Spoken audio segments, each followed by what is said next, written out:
नमस्कार, मैं हूं पुण्य प्रसून वाजपेयी। आज एक खास प्रोग्राम भारत और पाकिस्तान के बीच, इन सब के मद्देनजर कि अमेरिकी राष्ट्रपति बराक ओबामा भारत की यात्रा, तकरीबन भारत में उन्होंने 52 घंटे गुजारे और इस दौर में जो भी समझौते, जिस दृष्टि से भारत और अमेरिका के रिश्ते नए लीक पर चलते हुए नजर आ रहे हैं, उस पर खास चर्चा के लिए हमारे साथ इस्लामाबाद से जुड़ चुके हैं हामिद मीर साहब। हामिद मीर साहब, बहुत बहुत स्वागत आपका। हम यहाँ पर बैठे हैं दिल्ली में।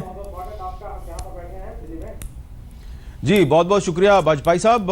यहाँ पर इस्लामाबाद में भी हमारे साथ कुछ गेस्ट मौजूद हैं और हम भी आपके साथ ये बातचीत करना चाह रहे हैं कि ओबामा साहब का जो इंडिया का विज़िट था, उस पर इंडिया में लोगों को क्या तवक्कुआत हैं, क्या उम्मीदें हैं, और हम आपको ये भी बताना चाहेंगे कि पाकिस्तान में इसको कैसे देखा गया है। तो अगर आप मुनासिब समझे, मैं पाकिस्तान में अपने गेस्ट्स को इंट्रोड्यूस करवा दूँ। हमारे साथ मौजूद हैं जनाब सेनेटर तारिक अजीम साहब, मुस्लिम लीग नवाज से उनका ताल्लुक़ है, और उनके साथ हैं जनाब मसूद शरीफ खान खटक साहब जो कि इंटेलिजेंस ब्यूरो के एक्स डायरेक्टर जनरल हैं, और उनके साथ हैं जनाब एयर मार्शल रिटायर्ड शाहिद लतीफ़ साहब जो कि डिफेंस एनालिस्ट हैं। तो वाजपेयी जी, आप भी अपने गेस्ट्स को इंट्रोड्यूस करवा दीजिए ताकि फिर हम डिस्कशन शुरू कर सकें। जी, हमारे साथ स्टूडियो में मौजूद हैं राजीव डोगरा साहब, former diplomat. Lieutenant general retired Raj Kadian साहब हमारे साथ स्टूडियो में ही डिफेंस एक्सपर्ट के तौर पे मौजूद हैं, और साथ ही मौजूदा सरकार के बीजेपी के राष्ट्रीय प्रवक्ता शहनवाज हुसैन साहब जो कि बीजेपी हेडक्वार्टर से हमारे साथ जुड़ रहे हैं, वह भी हमारे साथ मौजूद हैं। और इन सब के बीच हम बातचीत शुरू करें। हमें लगता है शुरुआत में भारत और अमेरिका के रिश्तों में जो गर्माहट आई है, वो बराक ओबामा के किस बयान ने इस दिशा में एक नई लकीर खींची है, पहले हम इसे सुन लेते हैं। बहुत छोटा सा हिस्सा है लेकिन इसे सुनते हैं। As two great democracies, two innovative economies, two societies dedicated to the empowerment of our people, including millions of Indian Americans, we are natural partners. When I addressed your parliament on my last visit, I laid out my vision for how India and the United States could build a defining partnership for the 21st century. And since then, we've made significant progress. Our trade has increased. Our military has exercised together more, and in a major step forward for our relationship, our defense technology and trade initiative will allow us to jointly develop and produce new defense technologies.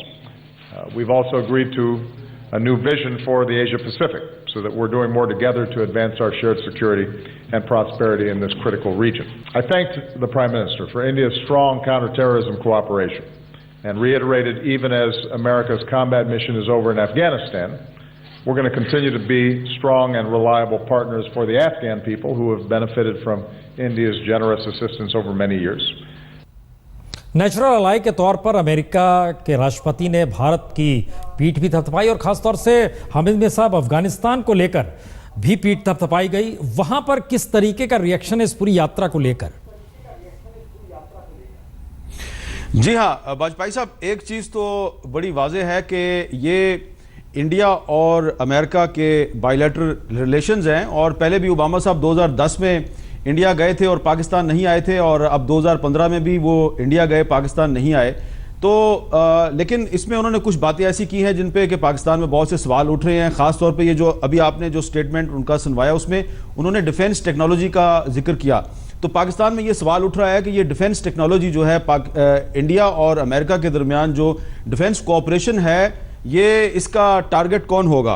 तो अगर आप हमें इजाज़त दें तो हम चाहेंगे कि यहाँ पर से सेनेटर तारिक अजीम साहब जो हैं वो बता देते हैं कि उन्होंने इस स्टेटमेंट को कैसे देखा है। जी तारिक साहब। हामिद साहब, देखें, इसमें कोई चीज़ नई नहीं है। इसमें शिद्दत ज़रूर आई है थोड़ी सी उसमें, लेकिन उनका जो स्ट्रेटजी है, लॉन्ग टर्म स्ट्रेटजी है अमेरिका की वीज़ा वी इंडिया, वो तकरीबन वही है। उनको इन्होंने शुरू से रखा हुआ है as counterweight towards against China और रशिया के ख़िलाफ़ अगर इस्तेमाल करना है। ओबियसली पाकिस्तान को तो इस्तेमाल कर नहीं सकते वो, तो वो एक तो उनका एक लॉन्ग टर्म स्ट्रेटजी उनकी इस लिहाज से है, इसको उनको एक इंडिया को एक रोल देना है इस इलाके में। दूसरा जो है, उनकी नज़र है उनके 1.2 बिलियन जो लोग हैं वहाँ पे बसते हैं, उनकी जो मार्केटिंग की नज़र है कि अपने जो हैं वो, जैसे कल ओबामा साहब ने कहा कि जी हैरानगी की बात है कि हमारी जितनी एक्सपोर्ट्स हैं, इंडिया हालांकि इतना बड़ा मुल्क है, इतनी बड़ी आबादी है, सिर्फ 1% हमारी जो एक्सपोर्ट है इंडिया जाती है। इसी तरह उन्होंने कहा कि जी सिर्फ 100 बिलियन की हमारी आपस में ट्रेड है, वेयर एज चाइना के साथ हमारी 560 बिलियन की ट्रेड है। फिर तीसरी बात जो है उनकी नज़र उस पर भी है कि अगले 7 साल में, जैसे पिछले साल इन्होंने अनाउंस किया इंडिया ने कि हम करीबन 130 बिलियन डॉलर खर्च करने वाले हैं आर्म्स के ऊपर। वो इंडिया इस वक्त दुनिया का सबसे बड़ा इंपोर्टर है आर्म्स का, तो बड़ी बड़ी इंडस्ट्री है अमेरिका की जो आर्म्स की इंडस्ट्री है, तो उसको भी वो रखना चाहते हैं, चलाती रहना चाहते हैं वहाँ पे यूएस में। तो उसमें इनकी नज़र वो 130 बिलियन पे भी है। तो एक इनकी है 3 प्रॉन्ग स्ट्रेटजी जो है, उसको मेरा ख्याल है कि वो उन्होंने लेके जो आए हैं ओबामा साहब, तो वहां पे इनको फर्दर ओबामा साहब ने 2 दफा इंडिया का विजिट किया, पाकिस्तान दोनों दफा नहीं आए, इस पे आपको कोई कंसर्न नहीं है? बिल्कुल, मेरे ख्याल हमें देखिए उनकी क्या रिलेशनशिप है, हमें अपना मुफाद देखना है। उनका अपना मुफाद है, इंडिया का मुफाद है। What is good for India doesn't mean कि it's always bad for Pakistan, ऐसी बात कोई नहीं। हम चाहेंगे कि इवन हैंडेड अप्रोच होनी चाहिए यूनाइटेड स्टेट्स की, स्पेशली आर्म्स के हवाले से या फिसाइल न्यूक्लियर मटीरियल जो है उसके हवाले से। लेकिन अगर वो चाहते हैं आपस में उनके वैसे तल्लुकात हैं, हमें अपना देखना है, अपनी भलाई देखनी है। सेंट्रिक पाकिस्तान नहीं है और पाकिस्तान सेंट्रिक नहीं है तो क्या, लेकिन एक ऐसी यात्रा है जो चाइना और पाकिस्तान को नज़दीक ला रही है, भारत और अमेरिका नई दृष्टि से सामने आ रहे हैं, क्या ये मैसेज है दुनिया में? चाइना और पाकिस्तान की दोस्ती तो है ही, उसके ऊपर कोई दो राय नहीं हो सकती। ऑल वेदर फ्रेंडशिप कहते हैं, और अभी भी कल भी एक रीट्रेट हुआ है ये चीज़। अभी जो ओबामा साहब का दौरा हुआ है इंडिया में, तो नेचुरली 2 बड़े कंट्रीज़ जब मिलेंगे तो कई चीज़ों की बातचीत होगी। और इतने दिन जो यहाँ रहे हैं और सुबह से लेकर रात तक उनकी मीटिंग्स चलती रही हैं, तो दीन दुनिया की खबर, दीन दुनिया के ऊपर तबसरा वो तो होगा। नहीं, उसके रिफ्लेक्शंस हैं क्या ये चाइना और पाकिस्तान के बीच की डील, आपको ऐसा लगता है? नहीं, चाइना और पाकिस्तान की तो पुरानी दोस्ती है, सो उससे इस विजिट का कुछ फ़र्क नहीं है। इसमें इंटरप्रिटेशन या मिस इंटरप्रिटेशन किसी हिसाब से कोई दूसरा कर ले, तो वो मेरे को लगता है कि जैसे हम र्यूमर्स कहते हैं, उसके ऊपर नहीं जाना चाहिए। हमारे साथ चूंकि बीजेपी के national spokes person Shahnawaz Hussain साहब भी हैं, हमें लगता है चूंकि सरकार का जो नज़रिया है, शहनवाज जी, एक सवाल पाकिस्तान में उठ रहा है कि जो भी आर्म्स को लेकर समझौता अमेरिका के साथ हुआ है, क्या वो आर्म रेस इस दौर में पैदा नहीं करेगा इस इलाके में, और गवर्नमेंट का नज़रिया कहीं वो तो नहीं है? क्या राय है शहनवाज जी?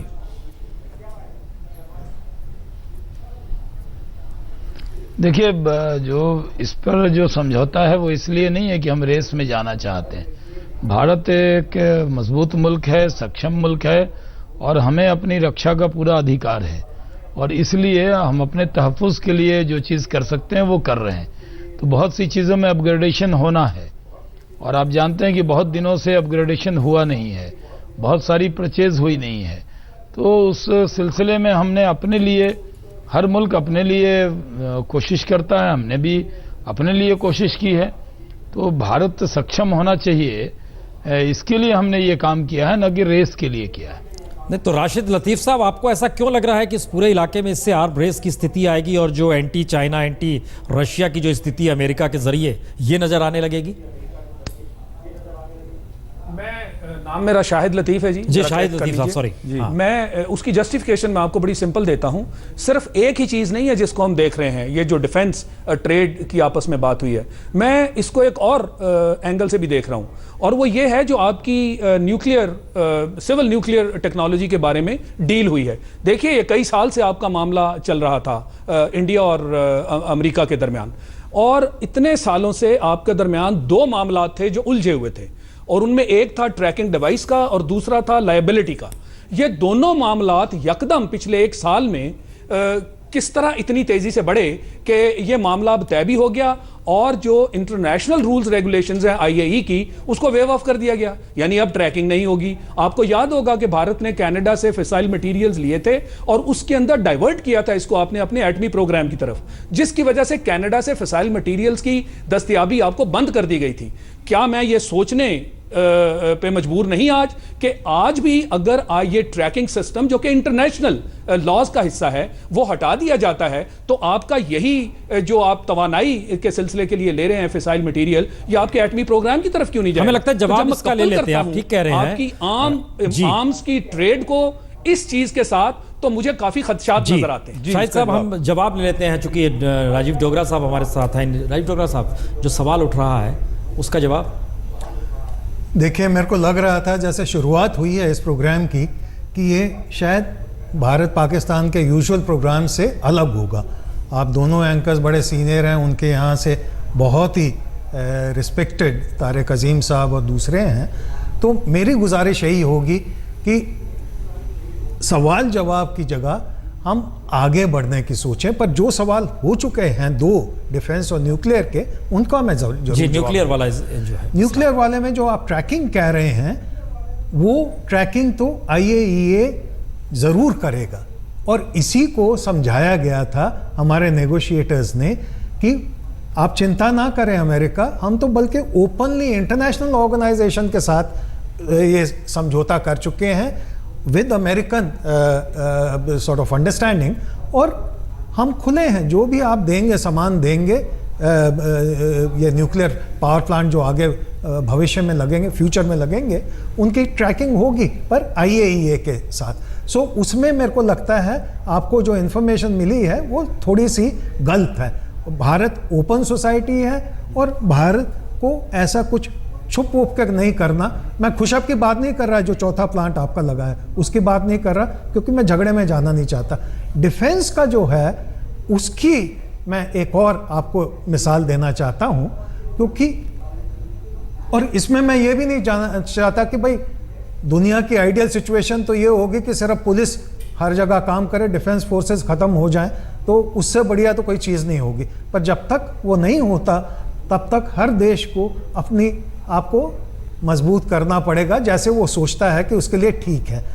और जहाँ तक अमेरिका के साथ रिश्तों की बात है, हमने तो खरीदा है $10 बिलियन का पिछले 10 साल या 12 साल में। अगर उसी पीरियड को देखें तो अमेरिका ने या आपको गिफ्ट किया है या एड दिया है या थोड़ा सा गवर्नमेंट कंसेशनल रेट पे $10 बिलियन के आर्म्स दिए हैं। हमने तो नहीं कहा कि क्यों भाई इतना ज़्यादा क्यों आपने दिया है। और र्यूमर्स तो ये भी आ रही हैं कि अफ़गान में जो बहुत सोफिस्टिकेटेड सरप्लस मटेरियल है उनका आर्मामेंट्स का, वो भी शायद पाकिस्तान पहुंच जाए। हमने उसका भी कुछ नहीं कहा। तो मेरा ख्याल ये ऐसी राजनीति या ऐसी कूटनीति से बढ़कर अगर हम आगे जाएं तो पॉजिटिव्स मिलेंगे। अमेरिकी राष्ट्रपति की यात्रा ने भारत और पाकिस्तान के बीच किस नजरिए को विकसित किया, ये चर्चा हमारी लगातार जारी है और लगातार इस्लामाबाद से जुड़े हुए हैं। लेकिन हमें लगता है वो हिस्सा, हमको लगता है हामिद मीर साहब, हम सुनाते हैं आपको जिस बात का आपने सिक्योरिटी काउंसिल का जिक्र किया, बराक ओबामा ने कहा क्या है, जरा ये हम एक सुनाते हैं, क्योंकि 3 बार इसका जिक्र आया है। I believe if we're going to be true global partners, then our two nations must do more around the world together.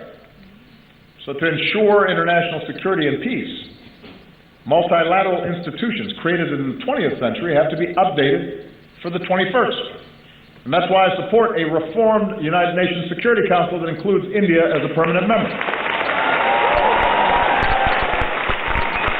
हम ये जो मसला सिक्योरिटी काउंसिल वाला, हमें लगता है इस पे एक रिएक्शन लेके हामिद साहब आपके पास आते हैं, क्योंकि शहनवाज हुसैन साहब, बीजेपी या सरकार के भीतर क्या है जो ओबामा कह रहे हैं उस पे इम्प्लीमेंट होंगी चीजें, या सिर्फ 2010 में भी कहा गया था और फिर कहा गया है, सिर्फ कहा जा रहा है? शहनवाज साहब।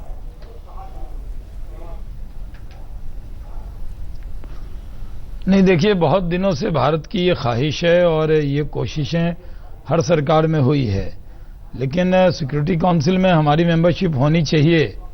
और आप जानते हैं कि एक बार ये मौका मिलते हुए भी हम चूक गए थे नेहरू जी के वक्त में। अभी ये मौका चूकना नहीं चाहते, हम अपनी तरफ पे कोशिश कर रहे हैं और दुनिया से कोई तुलना हम नहीं कर रहे हैं, कोई हम ये नहीं कर रहे हैं कि हमें मिलना चाहिए और किसी और को नहीं मिलना चाहिए, लेकिन भारत को सिक्योरिटी काउंसिल की मेंबरशिप मिलनी चाहिए। और आज जो जिस तरह की सियासत है दुनिया की, उसमें भारत ये हक भी रखता है और उसका हक उसको मिलेगा भी, ऐसा यकीन है। इस तरह की कोशिशें हैं और मुझे लग रहा है कि अब कोशिश कामयाब होने वाली है। जी हामिद मीर साहब। अच्छा, कोशिश कामयाब होने वाली है।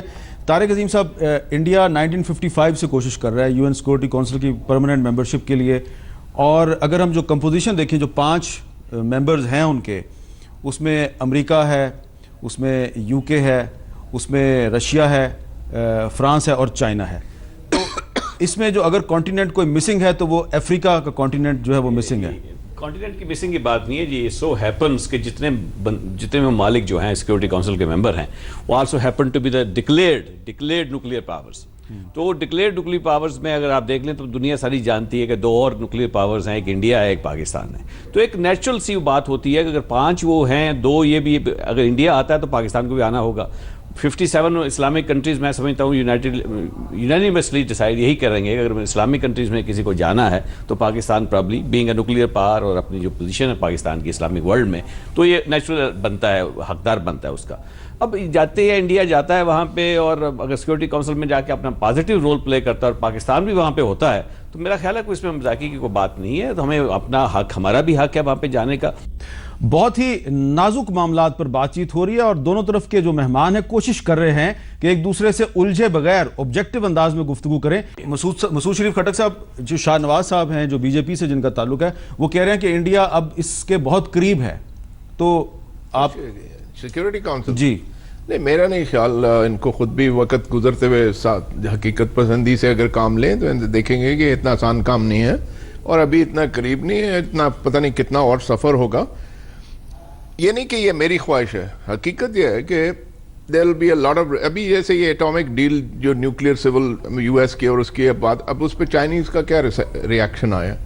चाइना का रिएक्शन ये है कि India is a non signatory to the non proliferation treaty और इनके जो 48 या कितने नेशंस की नेशनल न्यूक्लियर सप्लायर्स ग्रुप है वो सब के सब उसके सिग्नेटरीज हैं। अगर ये एक मेंबर लेते हैं जो कि सिग्नेटरी नहीं है तो फिर उसकी क्रेडिबिलिटी भी ख़त्म हो जाती है एनपीटी की। तो वो भी अभी तक इनके लिए बहुत बड़ा मरहला है। चाइना ने बड़े दबे लफ्ज़ों में ये कहा कि ये सारा कुछ सारे member states national nuclear suppliers group में बातचीत करने के बाद कोई एक नया मेंबर बनाएंगे। तो ये बड़े मरहले होते हैं। बाकी जो उन्होंने कहा ना कि जी हमारी आर्म्स रेस नहीं है किसी के साथ, हम सिर्फ अपने हिफाजत के लिए करना चाहते हैं। देखें, China and India will never go to war. इसमें साफ थोड़ा बॉर्डर स्कर्मिशेस हो सकती हैं, but an all out war with between China and India at any stage मैं कम से कम उसको रूल आउट कर दूं। अब रह गया पाकिस्तान और इंडिया। पाकिस्तान और इंडिया के लीडर्स को अब ये समझ लेना चाहिए मेरे नज़र के मुताबिक या मेरे ख्याल के मुताबिक कि ऑप्शन ऑफ वॉर दोनों के लिए ख़त्म हो चुका हुआ है। वरना आप देखें, जिनको हिस्ट्री थोड़ी सी पता होगी, 84, 87, फिर उसके बाद 2002 में दोनों आर्मीज फेस टू फेस 2 साल बॉर्डर्स पे पड़ी रही, जंग नहीं छिड़ी। कारगिल हुआ, दूसरा जो कुछ भी हुआ, but all out Wars in countries के बीच में 71 के बाद नहीं छिड़ी। और अब जब न्यूक्लियर हैं दोनों डिक्लेयर्ड, तो देयर इज नो वे कि दोनों मुल्क एक दूसरे के साथ जंग कर सकते। जी, एक सवाल मैं ये करना चाह रहा हूँ आपके गेस्ट में से कि ये जो ओबामा साहब की इतनी आवभगत हुई इंडिया में, बहुत अच्छा उनका इस्तकबाल हुआ, और जो मोदी साहब की और ओबामा साहब की जो केमिस्ट्री जो है वो भी बड़ी मिलती जुलती हुई नज़र आई, बड़ी अच्छी उनकी वर्किंग रिलेशनशिप नज़र आ रही है। तो आप ही के जो गेस्ट हैं राजीव जी, वो ये कह रहे थे कि माजी में, यानी कि रिसेंट पास्ट में, अमेरिका ने पाकिस्तान को भी बहुत इमदाद दी, $10 अरब की इमदाद दी। तो ये जो अमेरिका के पाकिस्तान के साथ भी पुराने ताल्लुकात हैं और इंडिया के साथ भी अच्छे ताल्लुकात बन गए हैं, तो क्या इंडिया को और पाकिस्तान को करीब लाने में कोई अमेरिका का किरदार भी हो सकता है? डोगरा साहब, ये हामिद मीर साहब को डिप्लोमेट होना चाहिए था, और डिप्लोमेट भी होना चाहिए था, स्ट्रेटेजिस्ट भी होना चाहिए था, क्योंकि घुमा फिरा के उन्होंने ऐसी बात की कि मैं लड़खड़ा जाऊं। तो आप जो मीडिएशन की बात कर रहे हैं वो आप अच्छी तरह जानते हैं इंडिया को, भारत को मंजूर नहीं है और ना ही कभी मंजूर होगा।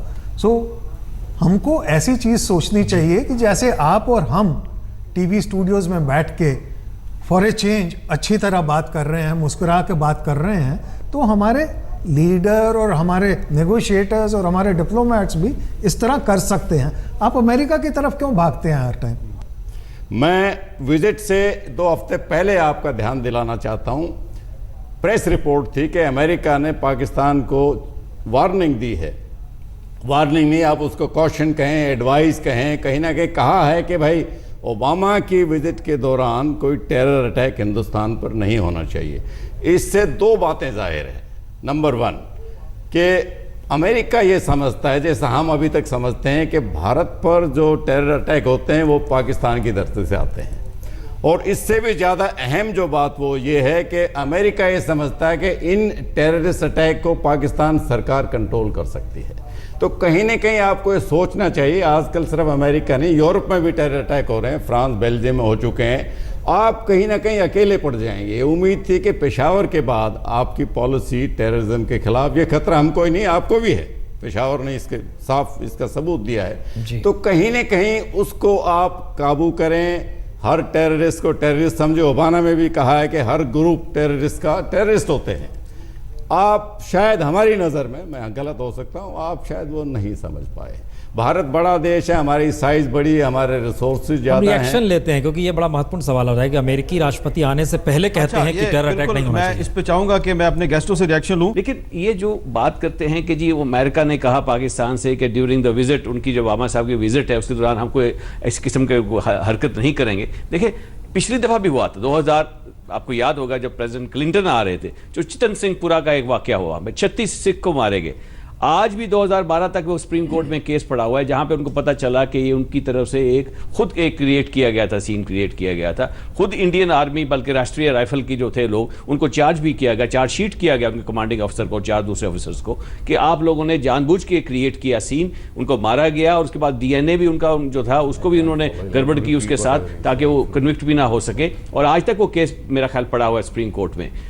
जस्टिस चौहान और जस्टिस कुमार गालबन उनका नाम है जो जस्टिस देख रहे हैं इसको, तो ये खुद क्रिएट करते हैं, जानबूझ के इस किस्म की फजा क्रिएट करते हैं। जैसे हमारी तरफ से दहशतगर्दी हो रही है और अमेरिकन प्रेसिडेंट जो है सेफ नहीं है, उस वक्त काफ़ी सक्सेसफुल हो गए थे उसमें। उसके बाद जब आए पाकिस्तान में तो आपको याद होगा कि उनके लिए एक्स्ट्रा हमने सिक्योरिटी प्रोवाइड करनी पड़ी अमेरिकन के लिए। तो ये इनको नहीं चाहिए था कि इस किस्म के वो सीन दोबारा। जी वाजपेयी जी नहीं, लेकिन इस पे ये ऐसा है नहीं जो छठी सिंह कादियान साहब। देखिए ये जब क्लिंटन के टाइम 2000 में जब ये हमारे अनंतनाग डिस्ट्रिक्ट में छत्ती सिंहपुरा में अटैक हुआ था जहाँ 36 सिख लोगों की जान गई थी, ये तो आपका, अगर आप ये समझते हैं कि हमने करवाया था तो बड़े बदकिस्मती की बात है। इसका ना कोई सबूत है, ना हम इस मामले में कभी इन्वॉल्व हुए हैं। हम अपने लोगों को मरवाएंगे, ये तो ऐसा इल्ज़ाम है जिसको यकीन करना बड़ा मुश्किल है। आप अगर ऐसा समझते हैं तो बड़े, अगर ये मोज़ेज़ लोग भी अगर ऐसा समझते हैं, यकीन करते हैं कि हम खुद अपने लोगों को मरवाते हैं ताकि इल्ज़ाम पाकिस्तान पर आए, ये तो हमारी कोई बराबरी नहीं है आपसे। हम अपने स्पीड से चलेंगे। मैं तो कहता हूँ आप हमारे साथ चलें। पेशावर के बाद भी हमारे होम मिनिस्टर ने कहा था कि अगर आपको मदद चाहिए टेररिस्ट के खिलाफ, हम देने के लिए तैयार। हम तो आपको साथ लेके चलना चाहते हैं, ये मर्जी अभी आपकी है। आप वो इल्ज़ाम जो भी लगाएं कि छत्ती सिंहपुरा हमने किया था, पेशावर का भी पहले यही आया था कि हिंदुस्तान ने करवाया, वो तो खैर तालिबान ने खुद जिम्मेवारी संभाली उसके ऊपर। चाहिए शहनवाज जी, एक सवाल पाकिस्तान से जो उठ रहा है, आपस में बातचीत और बातचीत का सिलसिला शुरू होगा कब? इस पूरे प्रोसेस में क्या अमेरिका की तरफ देखा जाएगा, या आपस में बातचीत का सिलसिला भारत सरकार क्यों नहीं कर रही है और करेगी तो कब करेगी? ये हम चाहते हैं आपकी तरफ से जवाब आए।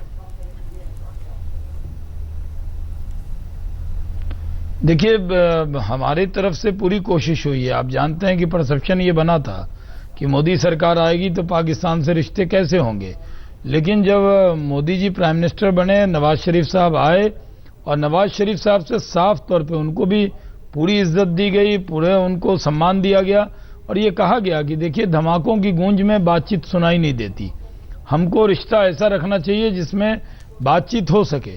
तो हम बातचीत जब भी करते हैं कोई ना कोई ऐसी चीज़ें हो जाती हैं जो बातचीत को रोकती है।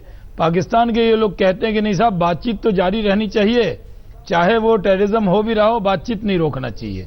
हमने कहा कि अगर आप बॉर्डर पर गोलाबारी करें, आप यहाँ पर जो कश्मीरी सेपरेटिस्ट हैं, आप ये कह सकते हैं कि बैनुल अक़वामी मुद्दा है, लेकिन शिमला अकॉर्ड के बाद ये मुद्दा हिंदुस्तान और पाकिस्तान के बीच का मुद्दा है।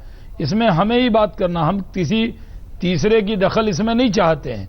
हम चाहते हैं कि पाकिस्तान से अच्छा रिश्ता हो, दोनों पड़ोसी मिलकर रहें, लेकिन जब हमारे यहाँ टेररिज्म होता है, हमारे बॉर्डर पर गोलाबारी होती है, हमारे यहाँ सेपरेटिस्ट को बुलाकर अलग से बातचीत की जाती है, तो भारत सरकार बातचीत बंद करती है। और हम पाकिस्तान से अच्छे रिश्ते के ख्वाहिशमंद हैं, लेकिन अच्छे रिश्ते धमाकों की गूंज में नहीं हो सकते। अच्छे रिश्ते अच्छी तरह से ही हो सकते हैं। अभी भी पाकिस्तान से बातचीत हो सकती है, लेकिन जो इश्यूज हमने एड्रेस किए हैं उन इश्यूज पर पाकिस्तान को जवाब देना होगा और पाकिस्तान को भी उसी तरह रिस्पॉन्ड करना होगा जैसे भारत करता है। इसलिए भारत पाकिस्तान के रिश्ते अच्छे हों, इससे बढ़कर क्या बात हो सकती है, लेकिन उसमें तीसरे का किसी का दखल हमें कबूल नहीं है। चले, तीसरे का दखल बिल्कुल कबूल ना हो, लेकिन तीसरा जब दिल्ली आता है 25 जनवरी को, उस दिन लाइन ऑफ कंट्रोल पे गोलाबारी और फायरिंग हुई, वो किसने की? देखें, गोलाबारी तो इंडिया की तरफ से जब होती है तो हमें जवाब तो देना पड़ता है। अब ये आप समझे, इतने भोले आप भी नहीं हैं शाहनवाज जी कि आपकी तरफ से फायरिंग हो और हम उसका जवाब भी ना दें। ये तो ज्यादती कर रहे हैं आप। बाकी बात रहेगी कि आखिर मिल बैठ के दहशतगर्दी को ख़त्म करने का जो है बिल्कुल ठीक है। आपकी तरफ भी दहशतगर्दी है, आपके यहाँ भी इंसर्जेंसी है, आसाम देख लीजिए, उल्फा हो या बोदा हो, जो भी हैं आपके यहाँ वहाँ पे होता है। हमारे यहाँ भी प्रॉब्लम है, लेकिन आपकी जो है हमारे यहाँ बलूचिस्तान में बिलखसूस अफगानिस्तान की तरफ से जो हो रही है, आपके दखल अंदाजी होती है, हमारे यूथ को आप लेके जाते हैं वाय अफगानिस्तान, ट्रेन करके वापस भेजते हैं हमारे यहाँ। इसमें तो आंखें नहीं बंद कर सकते, ना हम आंखें बंद कर सकते हैं। अब होना तो यही चाहिए कि मिल बैठ के, या तो हम दहशतगर्दी का हल ढूंढे, मिल बैठ के ढूंढे, या आपस में लड़के ढूंढ ले, ये हमें डिसाइड करना होगा। नहीं, ये बात कहाँ से आई कि अफगानिस्तान में ट्रेनिंग दी जाती है? और ये डोगरा साहब, देखिए, इसमें मैं जरूर कह सकता हूँ कि ये कभी भी ये चर्चा हमने सुनी भी नहीं। ये आपने पहली बार ये बताया कि हम ऐसा करते हैं। हम एकदम नहीं करते। हम किसी मुल्क के अंदर दहशतगर्दी के एकदम खिलाफ हैं। भारत में, चाहे वो भारत के अंदर हो या बाहर, हम दहशतगर्दी के खिलाफ जीरो टॉलरेंस रखते हैं। हम कहीं से भी उसको बर्दाश्त नहीं कर सकते। ये आपका इल्जाम हो सकता है, लेकिन ये सही है कि भारत के अंदर जो पाकिस्तान से जो टेररिस्ट आए, मुंबई अटैक हुआ, हमने आपको लिस्ट दी, आपने सबको मालूम है कि मुंबई पर किसने अटैक कराया, और जो मुंबई के हमलावर हैं उनको अब हमें सौंप नहीं रहे। अगर आप पाकिस्तान में जो लोग ये टेररिज्म कर रहे हैं उनके खिलाफ कार्रवाई कर रहे हैं, तो आपके पड़ोसी मुल्क के यहाँ भी अगर जिन लोगों ने टेररिज्म में रोल अदा किया उसमें भी आपको कार्रवाई करनी चाहिए। कुछ मिसाल तो आप कायम करें ना। ये थोड़ा सा इजाजत दें जी, हाँ, अगर आप मुझे थोड़ी सी इजाजत दें। देखें, आपकी तरफ भी जो मिलिट्री स्ट्रेटेजिस्ट हैं, जो यूनिफॉर्म में जनरल्स हैं, उनसे भी आप पूछें कि अगर इंडियन आर्मी इस तरीके से फैली होती, अपने मसाइल में उलझी होती जिस तरह पाकिस्तान आर्मी है, ऐसी कोई बात नहीं है। Pakistan is not in A position at this time कि आपके साथ वो बॉर्डर गर्म करें और ये करें वो करें। दुनिया ये तस्लीम कर रही है। अब ये एक बात मैं और कहूँगा, टेररिज्म की आपने बात की, हमारे यहाँ टेररिज्म होती है। आपके कौन से बॉर्डर डिस्ट्रिक्ट्स हैं या स्टेट्स हैं पाकिस्तान के साथ जिनके बॉर्डर्स मिलते हैं और वहां टेररिज्म हुई है? टेररिज्म तो आपका वो ईस्ट साइड पे, बे ऑफ बंगाल साइड पे सारा नक्सलाइट्स वहां पर हैं। इधर तो कुछ भी टेररिज्म नहीं है जो पाकिस्तान स्पॉन्सर्ड हो। कश्मीर की अगर आप बात करें तो अभी ओबामा साहब वहीं मौजूद थे और आपके प्राइम मिनिस्टर गए हैं, और उसके अलावा ओबामा साहब आए हैं, तब भी कश्मीर पूरा बंद था। ये पाकिस्तान ने नहीं बंद किया। आपको खुद तस्लीम करना पड़ेगा कि ये एक बहुत बड़ा मसला है आपके लिए। एंड इन दोनों गवर्नमेंट्स ने, दोनों मुल्कों ने, हमें लगता है जवाब इसका दीजिए तो हम लोग खत्म करेंगे। वो जो टेररिज्म का जो हिस्से का बता रहे हैं कि बॉर्डर इलाके में हम नहीं होता है टेररिज्म, अपना यकीन दिखाया है। कश्मीर में अब एक अच्छी वोटिंग हुई है। मैं थोड़ा सा जी रिस्पॉन्ड कर दूं, क्योंकि काफ़ी दो तरफ से जुमले आए हैं, तो मैं कुछ उस चीज़ का रिस्पॉन्ड नहीं करना चाहता। एक सिर्फ आपको छोटा सा शेर सुनाना चाहता हूं, और वो इस तरह है कि वो झूठ बोल रहा था इतने सलीके से, मैं एतबार ना करता तो क्या करता। सो आप जो मर्जी कहिए, मैं एतबार करने को तैयार हूं, पर आप कम से कम इस बार तो रुख बदल के टेररिज्म के अलावा, टेररिज्म को छोड़ के बातचीत का सिलसिला शुरू करिए। ठीक है, मैं आपने भी शेर सुनाया, एक शेर आखिर में मैं भी सुना दूं अगर आप इजाजत दें। कुछ लोग जो सवार हैं कागज की नाव पे, कुछ लोग जो सवार हैं कागज की नाव पे, तोहमत तराशते हैं हवा के दबाव पे। वही हिलरी क्लिंटन वही कह गई थी कि सांपों को ना पालिए। हम यहाँ पर इस चर्चा को खत्म कर रहे हैं ये बताते हुए कि अमेरिकी राष्ट्रपति तकरीबन 52 घंटे तक जो भारत में रहे और संबंधों के आसरे भारत और अमेरिका के संबंध जिस दिशा में रहे, उससे पूरे इलाके में, या कहें चाहे वो पाकिस्तान हो, चीन हो, कहीं ना कहीं इस पूरे में एक नई वाइब्रेंसी नज़र आ रही है। और ये रिश्ते किस दिशा में जाएंगे इसका इंतजार करना होगा, क्योंकि अभी सिर्फ कई लेवल पे बातचीत हुई है और अब आने वाले वक्त में उसका नज़ारा भी सामने होगा। मीर साहब बहुत बहुत शुक्रिया, बहुत बहुत शुक्रिया, आप सभी का बहुत बहुत शुक्रिया। जी शहनवाज जी बहुत बहुत शुक्रिया। बहुत बहुत शुक्रिया पुण्य प्रसून वाजपेयी साहब जी। आपका बहुत बहुत शुक्रिया। और तारिक अजीम साहब, जनाब मसूद शरीफ खान खटक साहब, एयर मार्शल शाहिद लतीफ़ साहब, आपका भी बहुत बहुत शुक्रिया। और आखिर में एक बात हुई कि जब ओबामा इंडिया में थे तो 26 जनवरी को इंडिया का रिपब्लिक डे था। ओबामा ने दिल्ली में रिपब्लिक डे में शिरकत की, लेकिन उस दिन मकबूजा जम्मू और कश्मीर में यौम स्याह मनाया गया। कश्मीर को पाकिस्तान ने इंडिया को सोचना चाहिए कि कश्मीरियों ने खुद कश्मीर को क्यों बंद किया। मुझे दीजिए इजाज़त, अल्लाह हाफिज़।